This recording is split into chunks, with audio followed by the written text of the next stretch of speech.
വേദികൾ അമ്പാടികളായി. ബാലഗോകുലങ്ങളുടെ നേതൃത്വത്തിൽ വിവിധയിടങ്ങളിൽ ശോഭയാത്രകൾ നടന്നു.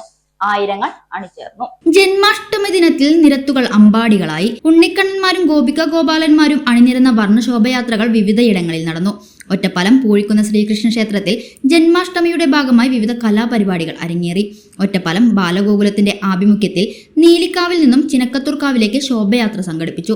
ലക്കിടി ബാലഗോകുലത്തിന്റെ ആഭിമുഖ്യത്തിൽ നടന്ന ശോഭയാത്ര മിത്രാനന്തപുരം മഹാവിഷ്ണു ക്ഷേത്രത്തിൽ സമാപിച്ചു. അമ്പലപ്പാറ ബാലഗോകുലത്തിന്റെ ആഭിമുഖ്യത്തിൽ അറവക്കാട്, കടമ്പൂർ, മേലൂർ, ചെറുമുണ്ടശ്ശേരി എന്നിവിടങ്ങളിൽ നിന്നുള്ള ശോഭയാത്രകൾ അമ്പലപ്പാറ സെന്ററിൽ സംഗമിച്ച് മഹാശോഭയാത്രയായി അറവക്കാട്ടപ്പൻ ക്ഷേത്രത്തിൽ സമാപിച്ചു. തിരുവല്ലാമല ബാലഗോകുലത്തിന്റെ ആഭിമുഖ്യത്തിൽ പട്ടിപ്പറമ്പ്, കുത്താമ്പുള്ളി, എരവത്തൊടി, ഒരാലശ്ശേരി, ആക്കപ്പറമ്പ്, മലേശമംഗലം എന്നിവിടങ്ങളിലെ ശോഭയാത്രകൾ കുത്താമ്പുള്ളി റോഡിൽ സംഗമിച്ച് മഹാശോഭയാത്രയായി ചെറുതൃക്കോവിൽ ശ്രീകൃഷ്ണ ക്ഷേത്രത്തിൽ സമാപിച്ചു. പാമ്പാടി ബാലഗോകുലത്തിന്റെ ആഭിമുഖ്യത്തിൽ നടന്ന മഹാശോഭയാത്ര ഐവർമഠം ശ്രീകൃഷ്ണ ക്ഷേത്രത്തിൽ സമാപിച്ചു.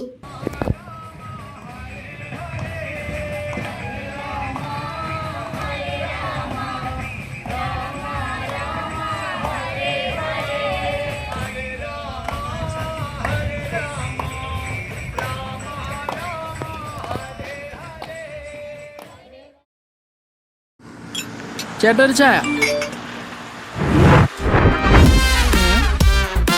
സൂപ്പർ ഫാസ്റ്റ് ആണല്ലോ. ഇതെന്താ കേരള വിഷൻ വൈഫൈയാ?